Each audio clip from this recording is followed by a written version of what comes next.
So, first of all, maybe just tell me a little bit about yourself and why these topics of wilderness prophets and wild gender are interesting to you. Sure.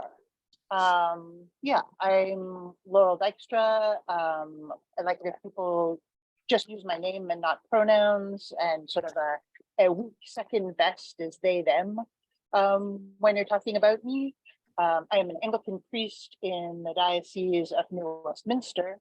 I have been about 8.5 years at this point, working on a project called Solal and Cedar. It's a church that worships outdoors and has a vocation for building capacity for climate justice. Mm. And what we do a variety of things that are about growing watershed literacy and connecting people to a place that gives them desire and capacity and sort of spiritual grounding from which to care for that place in a whole lot of different ways. And the work around wild gender and around wilderness prophets, like in my own personal history, I'm somebody who, like, the consistent places where I get the God feeling, the places where I feel the most connected are in sort of literature study, in connection with text, and most explicitly in just like kind of Bible nerding. Mm-hmm. And so, like, really being connected to the patterns in scripture, and the kind of discoveries that come out of that. And then the other place is in the more than human world, is solitary experience in and with kind of the waterways and landforms and plants and creatures. And so for me, like, those two things kind of come together in this inquiry. The stuff around the wilderness prophets, like, has different people, but I would, like, particularly highlight Ted Meyer's work on that, and the work around wild gender. My sort of mentors and teachers in that are the folks at Queer Nature, Pinar and so Sinopoulos-Lloyd. And they've done a lot of good work around, like, practical skills connecting queers of a variety of identities, with an emphasis on BIPOC folk, with wilderness skills. But some of their thinking around the way that we connect to place and the way that queers are disconnected from place and land is really important in that. So yeah, so that's like the work background, the personal background, and then the who are my teachers in this, and the way that I come at both of those things involves, like, well, what if we turned it this way? What if we asked some different questions about that? Is this all positive? What are the kind of some of the shadow or co-optings of traditions that might be read as really liberatory, but are maybe more complicated? Yeah, that's a huge question. And I imagine we could take a long trip around, like, how do we think about, practices to connect with the more than human world that aren't co-optations, but maybe we'll. So like, stuff about co-opting, stuff about appropriation, stuff about like, in the Christian tradition, like, biblical greenwashing. So the way that, like, lots of the pastoral imagery, the green fields and the still waters is cover for, empire's business as usual. Right, totally. Yeah, thank you for that. And remind me, you have a co-facilitator for the wild gender retreat. Is that right? Yes, yeah. Selena, and now I'm going to get her surname, their surname backwards.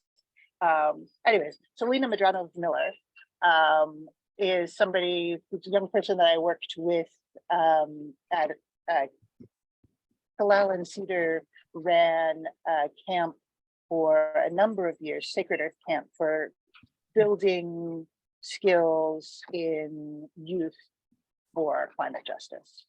Okay.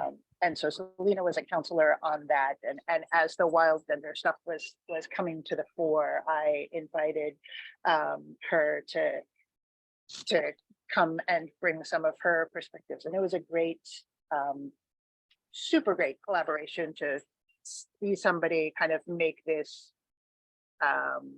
leadership journey and transition, so that it went from things that I had been thinking about to things that we were really able to share in the delivery and bring quite different perspectives to. Yeah. Yeah. Oh, that's really fun. Yeah. You mentioned something that I just want to make sure we unpack a little bit for whoever will be reading or watching. You mentioned watershed literacy. Can you say a little Sure. more about what you mean by that? Sure. So my elevator speech for watershed literacy is that when we think about our global home, frequently it's divided up by lines on with, drawn with rulers or latitudes on a map, and that those very arbitrarily cross all kinds of natural lines. Globally, one of the kind of big systemic ways of dividing up our planet, or the way that our planet self-divides, is along watershed lines. A watershed is simply like a basin, a drainage area, where all of the water from that falls from the sky and goes sort of, trickles and creeks and streams and rivers and stopping in ponds and lakes and going into large rivers, all empties into the same ocean. So that's Mhm. essentially the definition of a watershed, is that basin. And very often those like mountain ranges that define a watershed, the high points all the way around, are Makes places sense. where like plant species will change on one side to the other, where weather patterns will change one side to the other. Often even indigenous languages change from one side to the other. So it's very much a natural demarcation, and Yeah. the creatures and waterways and landforms, the plants and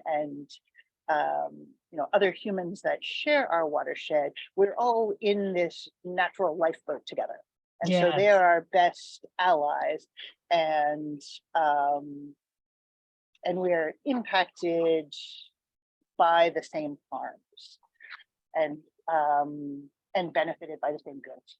And so the idea of watershed literacy is like, maybe you have heard of plant blindness.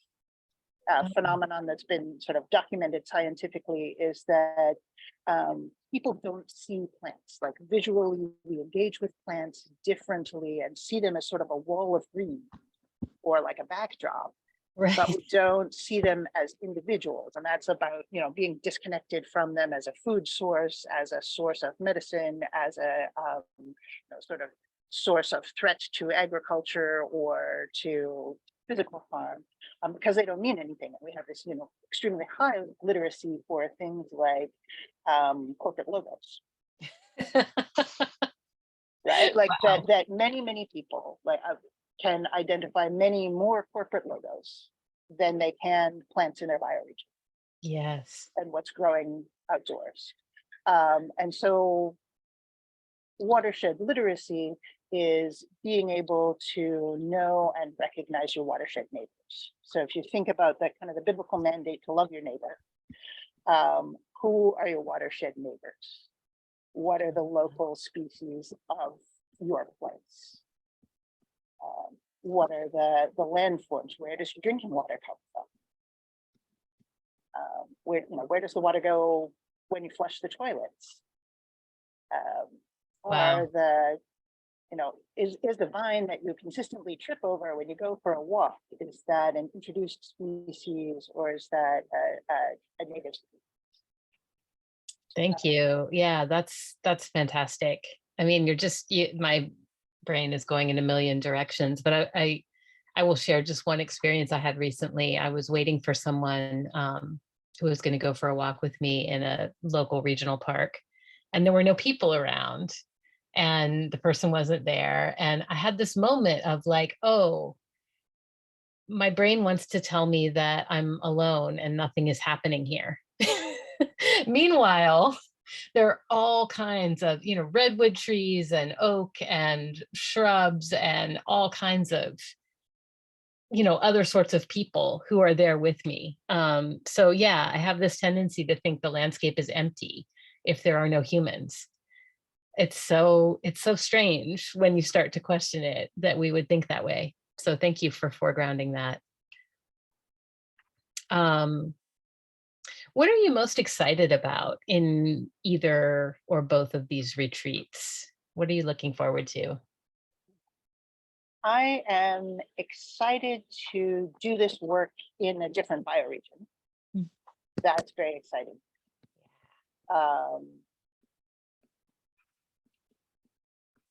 Everything about the wild gender retreat is exciting to me. It's just the many possibilities and avenues around exploring gender in a place-based way, and in a way that is attentive to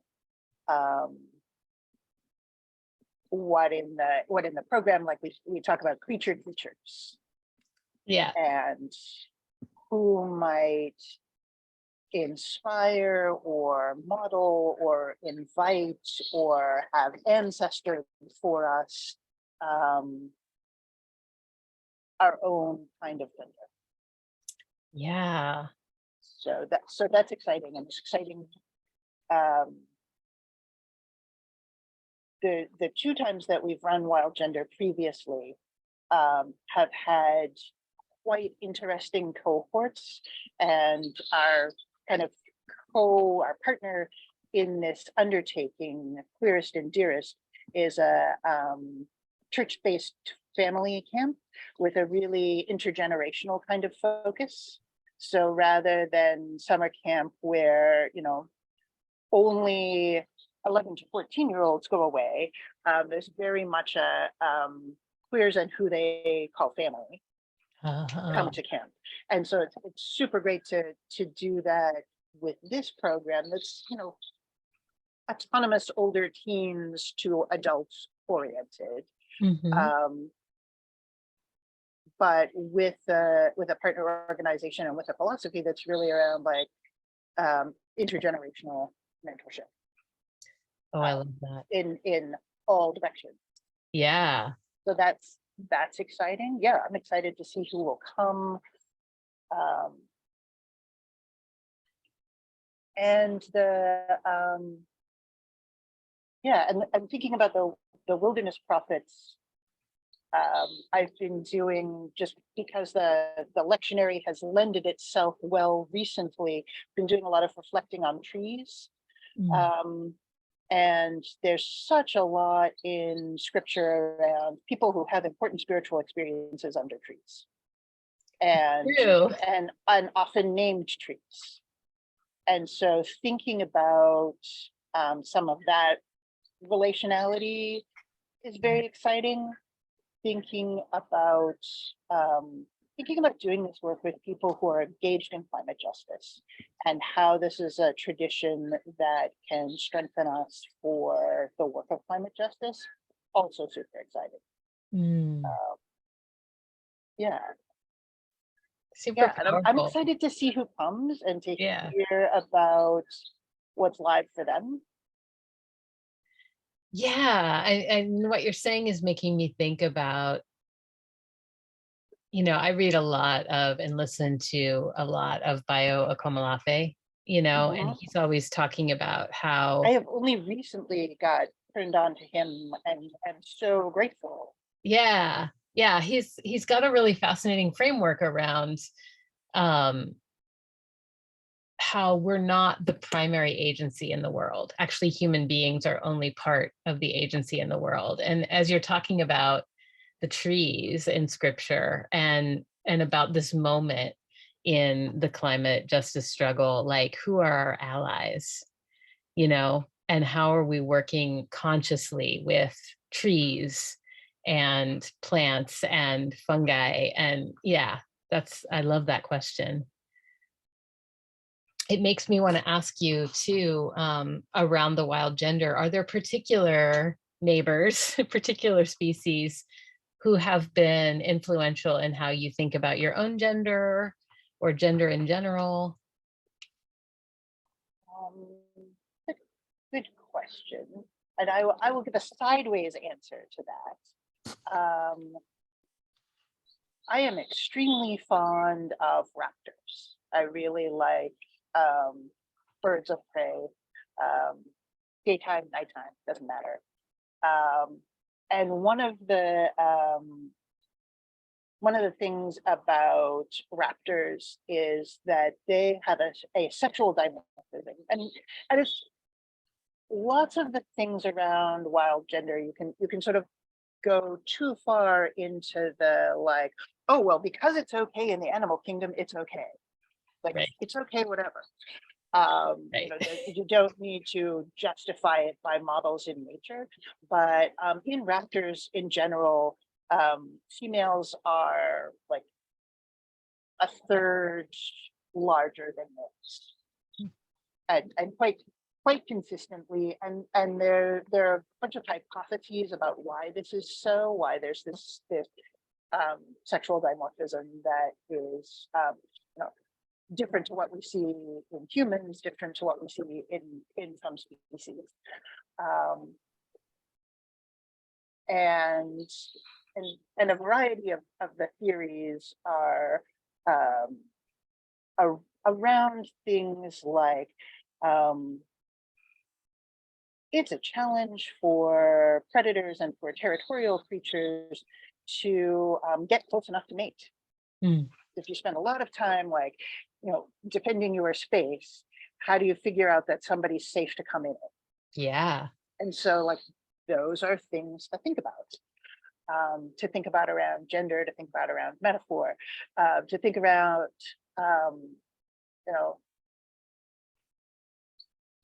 about size and safety, yeah, about being big, making you safer. So yeah, some of those things are not specifically about gender expression necessarily, but are about body and expression. The folks at Queer Nature, they have coined a lovely phrase called glamouflage. And so they teach some skills around stealthcraft and hiding in wilderness that can be about, can be for hunting, can be for photography, can be for tracking, can be for wilderness play. But there's a whole lot around seeing and being seen, mm, what you read in a situation, what's foreground and background, how you look for something. That's all about how, or that has parallels to how queer people self-identify and find one another in a crowd. yeah, And how do you read what's safe and what's not safe, and how do you, and so it's this watershed literacy, but like amped up. And uh-huh, so thinking about how tracking is this like following animal prints in substrate is this is a kind of reading, mm, is a kind of language that is perceived by others after a gap of time, um, that conveys all of this information. And what are the ways that intergenerationally, for people who have a thought to be less than straightforward relationship to family units and reproduction, how do we convey things over time and generationally? So like some of those things. I forget the question. Yeah, different species who have taught you something about gender. Yeah. Yeah.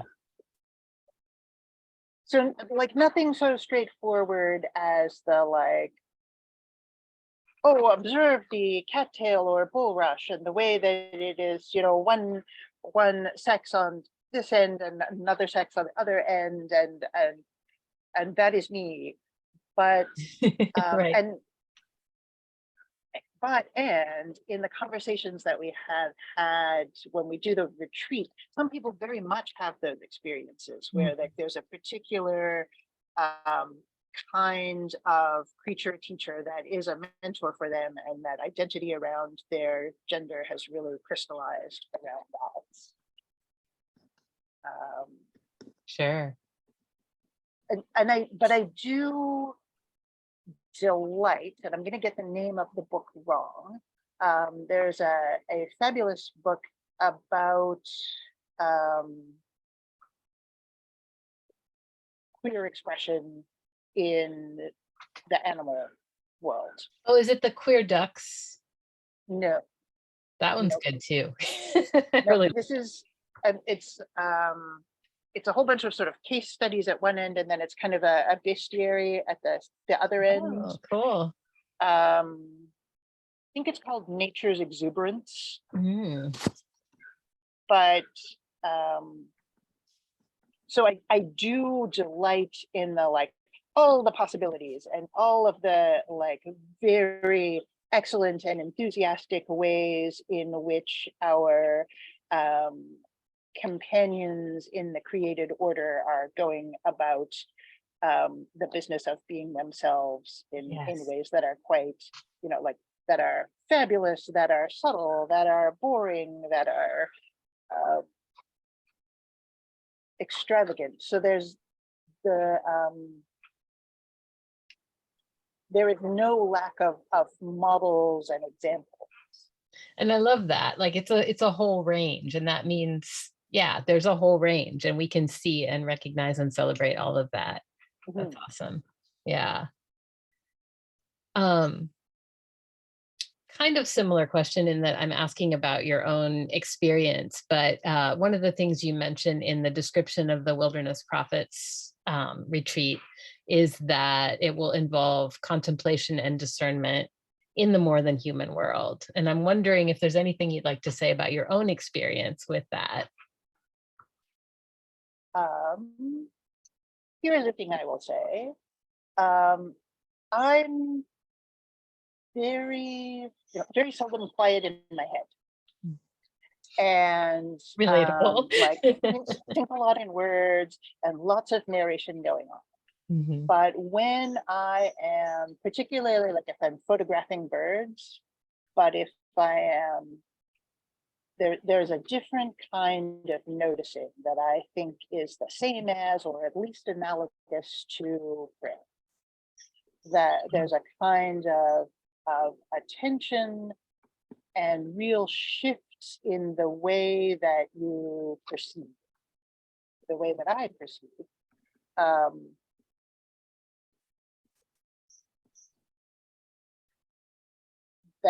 And the shift is sort of from, you know, from an idea or a template that you have in your mind, and you're looking for this particular thing. Yes. To a very open noticing and just sort of stretching out different kinds of awareness. So rather than, you know, looking for or looking at is a kind of seeing.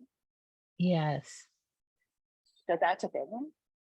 Yeah, it's like my preconceived notions of what the world is and what I expect to see dissolve a little bit around the edges, so that very, very much. something else so is that possible. like if I go out and I'm like, oh, I heard that there is this particular species here, so I need to look for it, and I have this information about what, you know, about size and shape. It's very, very different from sort of attending broadly and like noticing a bit of movement and then being able to focus on what you see. Mhm. And in part, like, it's super practical. Like, the shape in the field guide is never going to be what you see concealed by leaves and in motion and coming at you from, a non-profile direction. And life too. Yes. Yes. Yeah. And I feel like that skill is so useful. That ability or that experience, I don't know if it's an ability or just a lived experience of letting the template dissolve a little bit, the expectations dissolve, is that's such a crucial experience to have, I think, that allows creativity to emerge in terms of how we interact with this interlocking network of crises that we're facing. Like, if we can pause the analysis, it's important to have the analysis, but like pause it and also notice the things that are poking through, that don't quite fit that analysis, where there's opportunity for creativity, and a different response, is exciting to me in what you're saying. Yeah. So the more we can encourage each other to have that kind of experience, I think the better. Another thing that you've alluded to this already. I'm wondering if there's anything more you want to say about it, but you say that the wilderness is queer space. What do you mean by that? Yeah. So definitely part of my motivation for the Wild Gender Retreat, but more broadly, just this work in general. And like, I'm not the first person to articulate this or to articulate it best, but there's a sense that you come out, you leave a small town, you go to the city. Mhm. Like, that's a repeated narrative. Yep. Or that, like what are queer spaces? Queer spaces are like clubs in an urban environment. Yes. So, and that rural places aren't safe, Are scary. Yeah. right? And a bit of a sidetrack, but I can't remember this. Someone was describing sort of their reality to cishet folks and saying, you're in a car, you're in the country, it breaks down on the side of the road, bunch of guys get out of a pickup truck and come over to the car and say, don't worry, we're Christians. Hmm. Are you safer or less safe? Oh, that's a great question. Right? Yeah. And so there's this and I'm of an age where, like, the death of Matthew Shepard, where I can't remember their names, the women who were shot up in the national park, Right. lesbian couple who were camping, where that was very much like the narrative of, like, just on the, like, what does it mean to be queer? AIDS and violence in rural places. Yeah. And I'm somebody who finds a whole lot of identity and connection in wilderness, in outdoor places, and it's like, pretty much zero, or surely not a lot in like an urban club environment. Mm-hmm. Mm-hmm. And so I think it's important to reclaim those places, but I think it's also important to recognize the, the ways that those are already queer, that Yeah. they're, um, that those skills of observation and signaling are part of queer identity, that those places of deep connection and self-recognition in something that is completely other are hella queer. Mm-hmm. I think that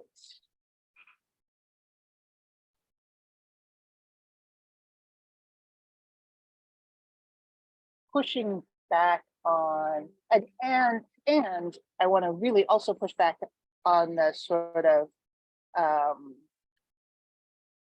white people in Gore-Tex dominating spaces of and discourse around what is wilderness. And I think like I like wilderness language for a lot of reasons, and I push back against it because the whole white Western, well, what wilderness is places without indigenous people, right? Yes. Is nature uncontaminated by, as opposed to like relationally engaged with the humans that are there. So I've taken a bit of a trip around, but to say, to push back against the narrative that says you can only be gay in the city, and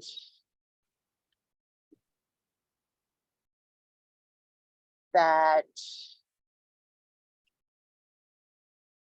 that queer identity is somehow very urbanized, technologized, is all is very plastic. Right. Takes place on dating apps. Yeah.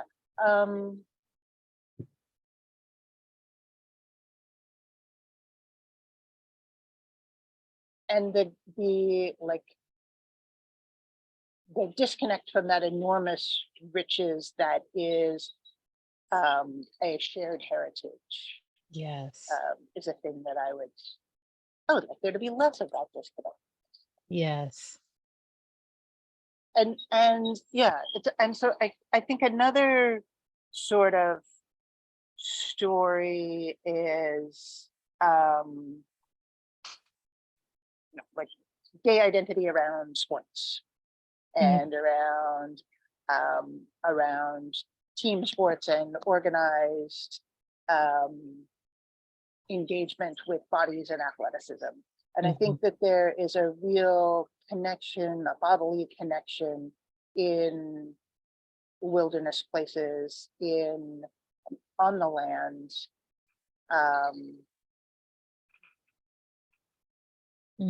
that is a different kind of narrative, that is a real and legitimate stream of queer identity. What I'm not saying is like, if you find yourself in the dating apps and in the club culture and like, woohoo, fantastic, but that's not all or only.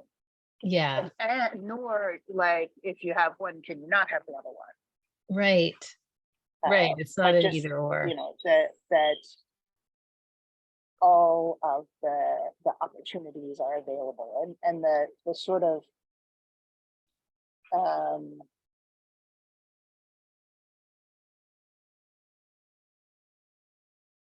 an aspect of wild gender, some in the wilderness prophets, but just some in the thinking around this. There's also around like practices of consent and interspecies consent, and honing those skills is prep for a better future. Yes. So in addition to noticing what's there, how do you practice consent on the land? Yeah, in terms of like what you forage, what you harvest, what you don't. Yeah. Or just even like how, my father used to say when I was growing up, if you see one deer, there's 9 you don't see. And I think that like preachers are practicing consent all the time with their, like whether they will be seen or not seen, whether they approach and how they approach. So not only around stuff like honorable harvest and foraging, but also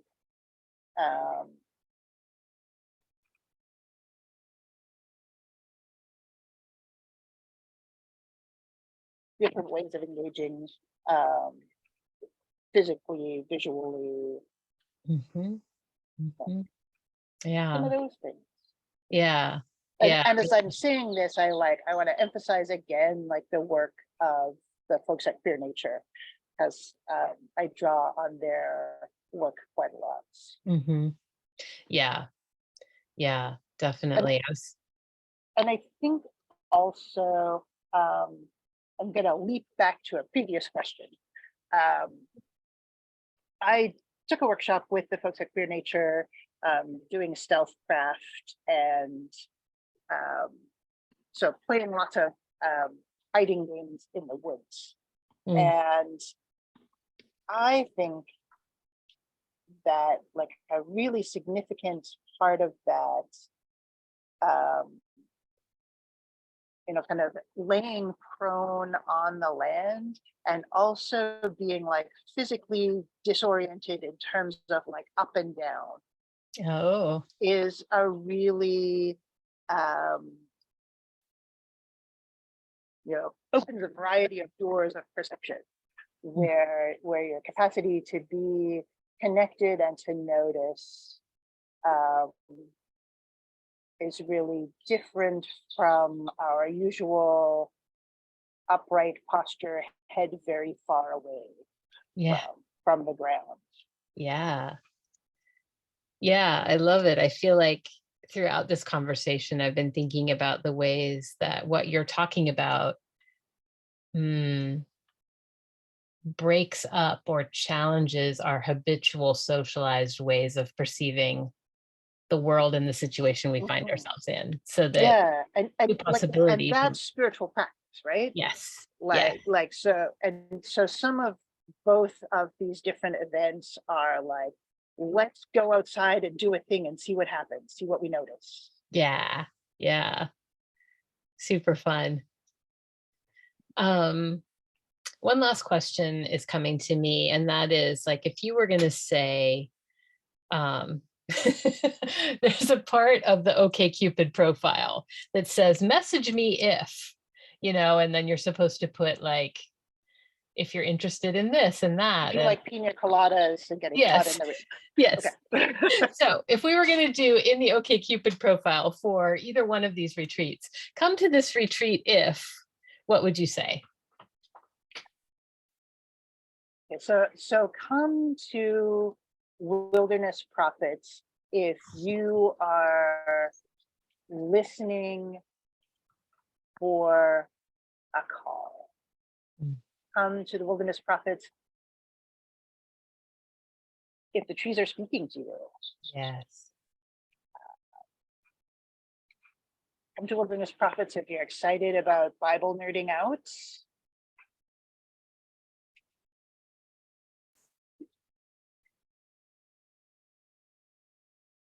Yeah, that's what I got today for now. Mhm. Um,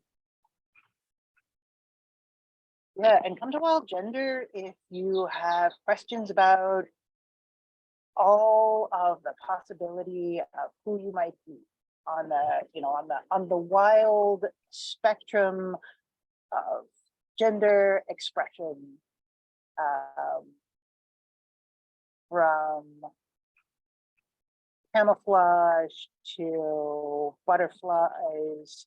Mm.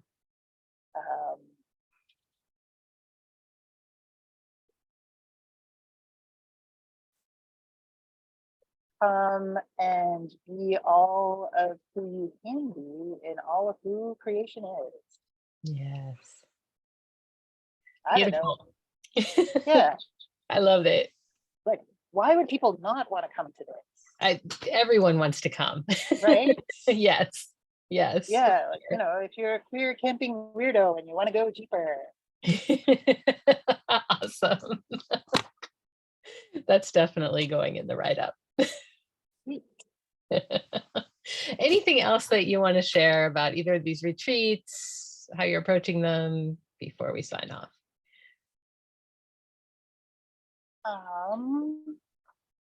Yeah, I think all of them are offered in a go hard for the part that's exciting for you, Mm. and not in a like, some pieces will spark for you and some won't. Yeah. So you don't have to love all the things to come and do the thing. Yeah, that's great. Yeah, and um, it's the land and the beings that are the primary teachers. Mm. Beautiful. Yeah. Great. Well, thank Is you. that all the things? I think we covered all the things. Great.